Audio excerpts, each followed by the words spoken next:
Welcome to the update for February 2023. Today I made a very special update on the reef tank.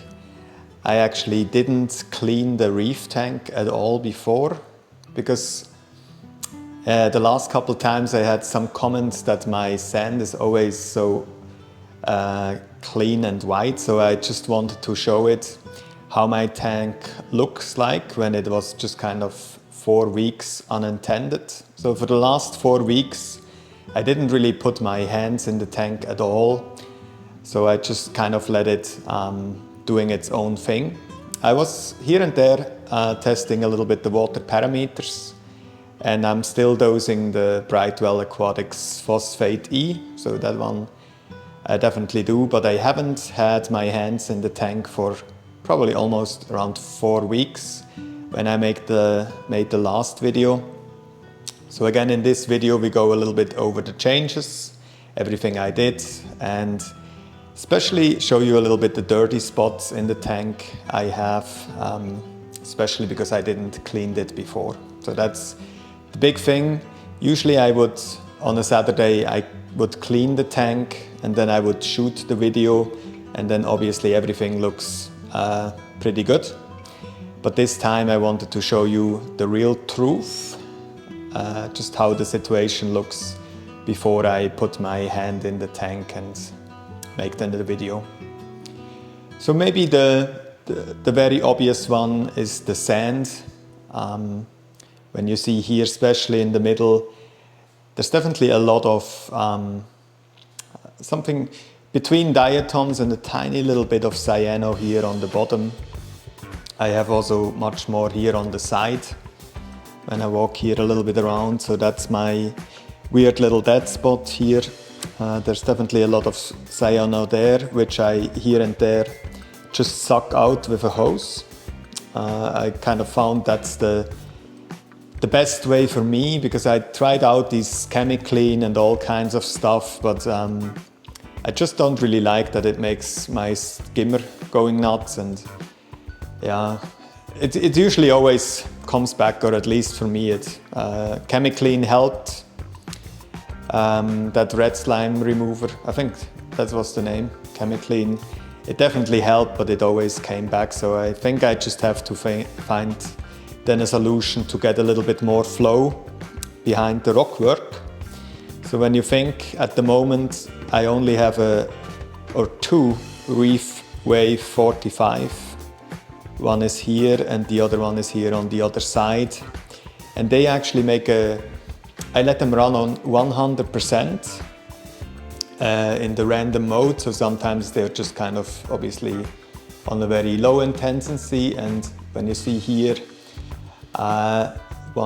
sometimes they just kind of pushed in the water with 100%. And I just found out when I kind of direct them to the surface, I can really let them run 100% without destroying my sand bed. Because if you're not cautious enough and kind of direct the flow more to the sand bed, then it kind of blows the sand all around your tank. And that's definitely not really what I want. I know it would be not really a problem in a bare bottom tank, so the bare bottom tanks where you don't have any sand at all, you can obviously go super high with the flow also all the way on the bottom here.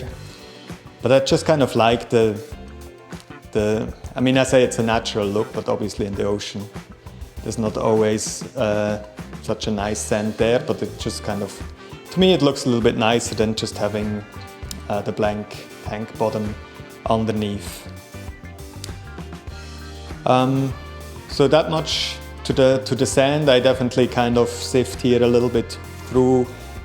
I just move it usually a little bit around. I don't do the siphoning anymore with the sand, especially because I don't really do any water changes in the tank. If I do the siphoning, I always lose a lot of water.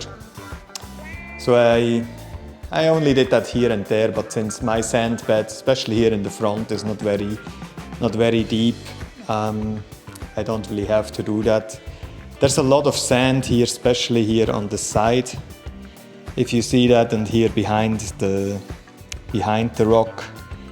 But I just probably a little bit later just moved that sand then around.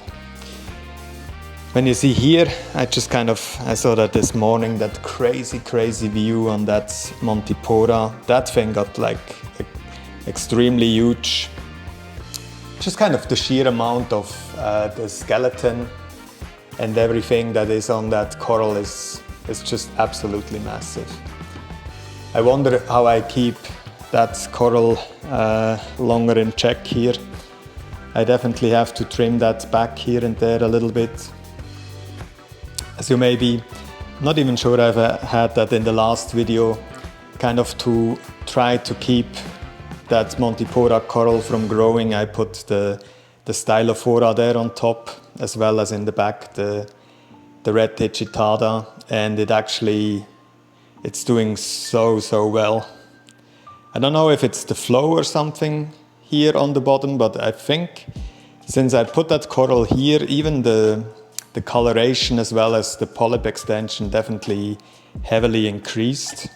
So I was first a little bit not sure how these two corals interact with each other, but it's absolutely no problem at all. Also the red Ticcitada, it colors up definitely a little bit more, and you see on certain spots it actually already kind of almost encrusts together with the green Montipora cap. So that was definitely kind of a nice addition, and it makes the reef look even bigger, because first I had obviously just the rock work inside, and now the coral, especially that plating Montipora coral, is acting almost as an additional rock there as well. Then also something I'm very proud and looking forward to are these tiny little pieces of Acropora there on the top. I think the red one is actually called a red dragon there. That one definitely got a little bit, I mean it's a fraction of an inch, but I'm happy for every tiny little bit that thing grows. So that one grew a little bit more, as well as that green purple banana, or whatever the name for that one was, there a little bit in the front. It definitely got some further tiny little branches there. And I'm just curious to see then, and looking back to that video, that I kind of know this is February 2023. If I then in the summer or something like this, a couple months from now, look back, I definitely will see a lot of growth. I also saw that on these Acroporas I have down here. That one definitely, I wish it would do a little bit more of proper branching. It kind of looks, the whole thing gets like 10, 20 tiny branches who go up there. And the one behind the green, that one heavily encrusted on the rock, but the branching just kind of stopped. It doesn't really go any further. And it gets there already tiny little bit attacked by the Montipora setosa. So I'm then just kind of, I wonder then how that turns out if the Montipora actually takes it over there. There's actually a whole encrusting warfare going on here, especially when I move here a little bit more to the right. I see there also that green Montipora together with the green Ticcitada, that all kind of encrusts on top of each other.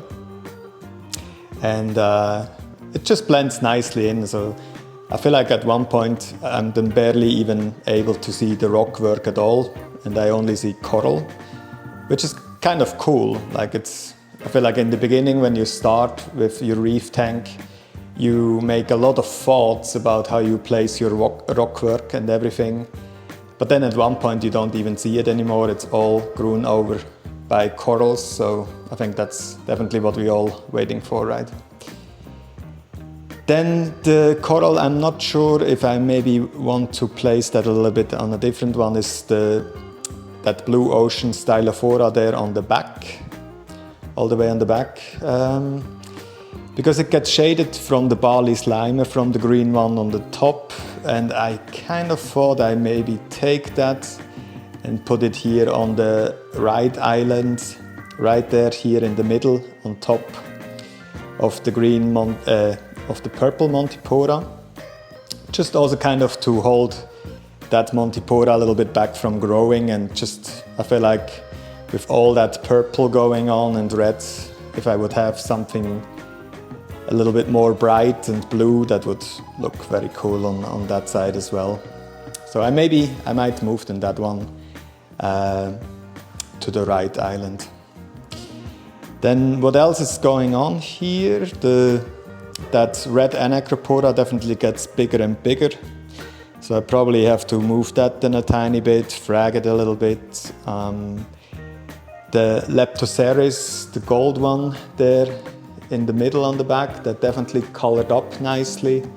And it also grew probably a little bit. It's kind of, in diameter it grew a little bit.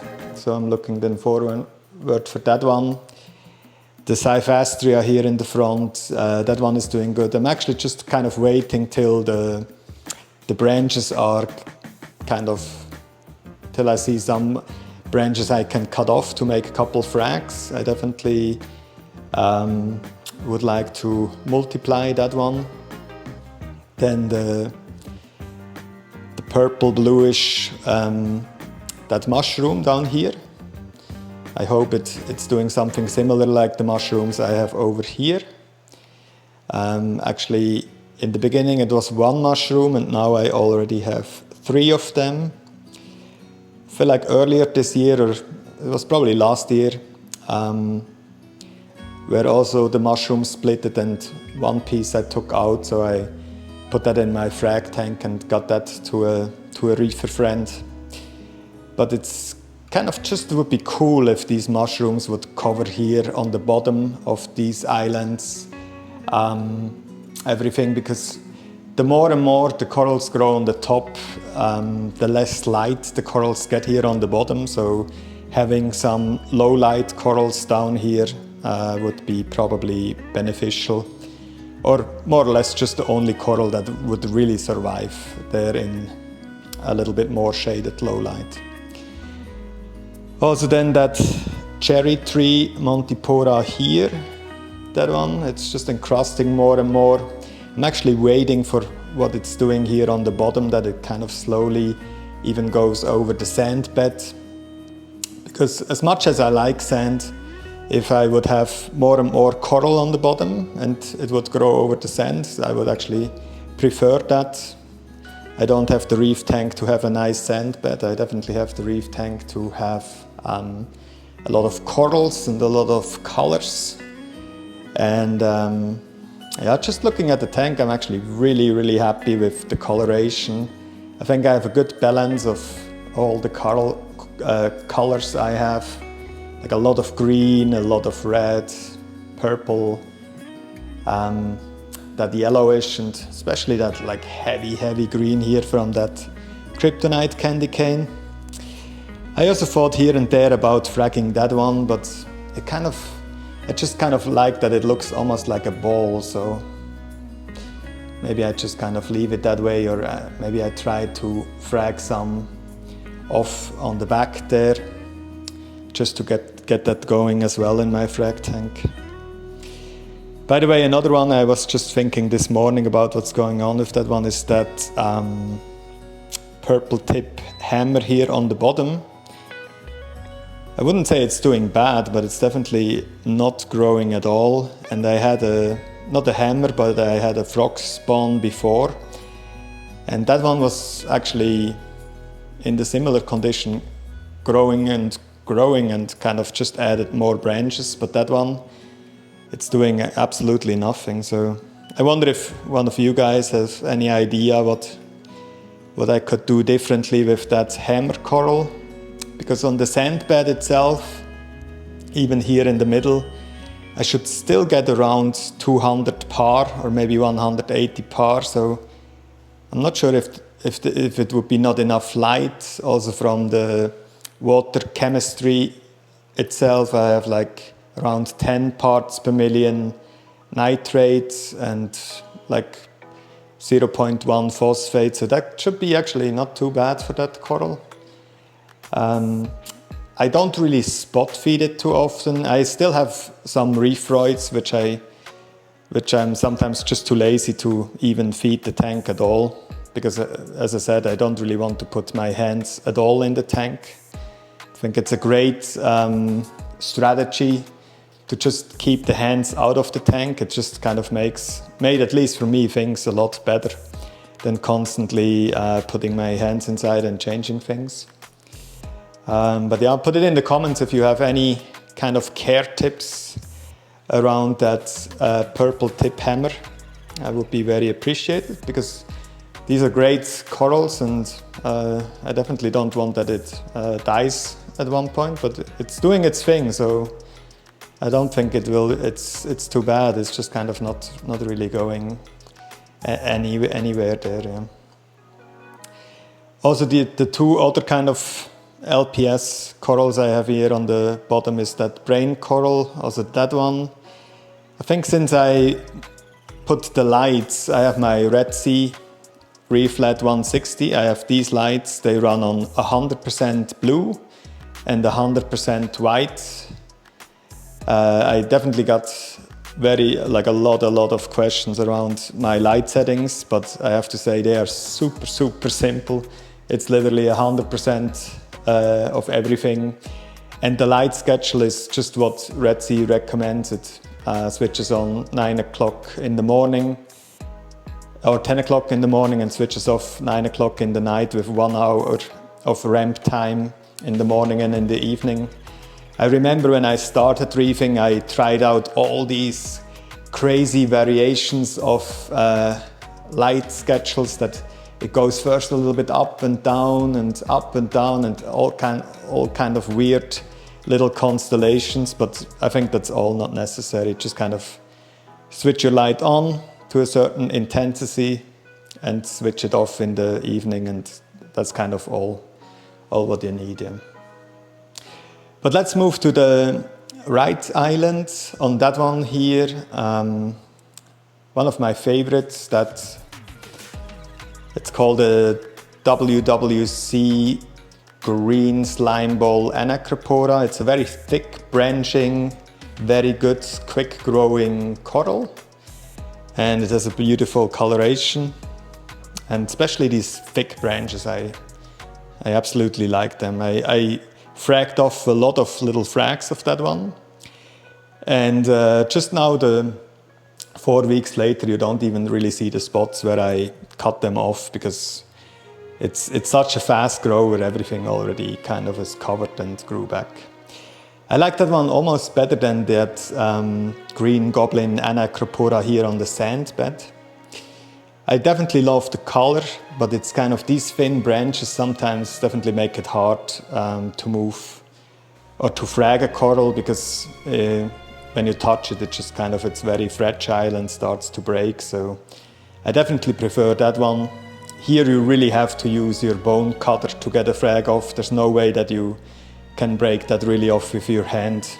Otherwise, I mean, you can try, but then maybe the whole coral starts coming off the rock. So the weak point is then the touch point to the rock, and not even the coral itself. What I also moved a little bit down is here the red digitada, because I want to make here on the top a little space. And I think you see these tiny little green Acropora corals there. So I hope then they take over at one time. So that's why I made here a little bit space. And one thing I actually absolutely don't like, but I still have it for now, is that frag rack, which I still have 3 frags left of that rainbow Millipora. I just don't trust at the moment my frag tank enough to take good care of these little frags. So I just don't want to go any risk and put them over, and then it kind of they don't make it because of whatever. It's mostly the stability in the frag tank, because I don't have any fish inside. I always start off on Sundays or Saturdays when I clean the tank with almost 0 phosphated nitrate. So I start dosing then Brightwell Aquatics Neo Nitro or nitrates, and I think it's called coral phosphate, just to bring nitrates and phosphates up, because I have a little bit problem here. Nitrate and phosphate goes down, then I run into the dinos and all kinds of other nuisance algae and stuff like this. And especially the coloration goes down when you see kind of these frags here. It's the same Anacropora like I have here on the bottom, and in the big tank with all the fish and all the food all the time, the coloration is just kind of absolutely different than in the frag tank. I thought about if I should do a automatic water change system, maybe with the Apex DOS system, that I daily move water between the two systems. So that would actually probably pretty easy work. And then I could get the water parameters in the other tank literally the same as in my big tank. But I just kind of love the simplicity. I don't really want to worry about, when I'm away, about could it then be that one perostatic pump starts to move less water, and then obviously the water level becomes different in the tank and cause any kind of other issues. So let's see, sometimes I'm a little bit not too adventurous when it comes to try out new things in my reef tanks, because it's very often, if something works good for you, why not continue to do that instead of constantly try something new and then kind of screw something up. Especially when you are at the stage when things are actually doing well in your aquarium. It's sometimes, sometimes less is than more. What else we have here? That little Gunnypora. I think I told you guys on the last time it was here a little bit underneath that Montipora cap.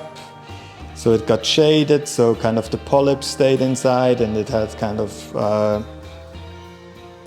it kind of almost started to die off there at one point. So I moved it a little bit more into the light, and now after a couple of weeks, all the polyps are again out, and it's doing actually fine. Then that's what I always believed. It is a German blue digitada.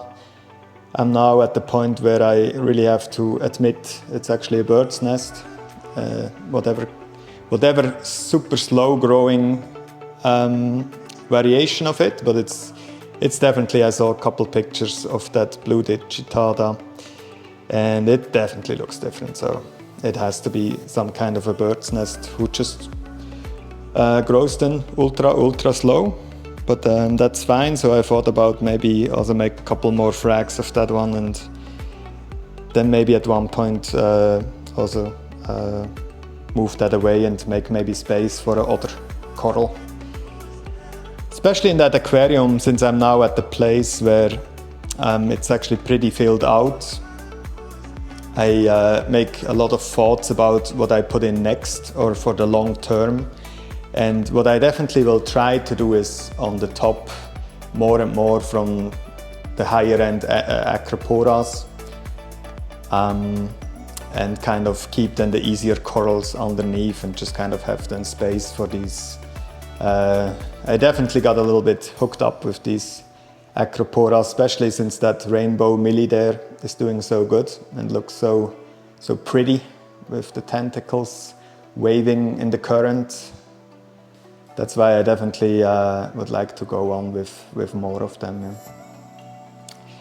But also on the right island here on the back, that neon green Stylophora there, I can't wait till I maybe get 1 or 2 frags out of that one, and then I have to find also a solution for these Montipora caps there in the middle, just kind of break them off, make frags out of it. And I even thought maybe I take then at one point one of these tiny rocks, that one here, or maybe the one that's underneath the candy cane, and just put it there in the middle on top of these Montiporas, just to kind of put then some other acros on top and give them room to grow.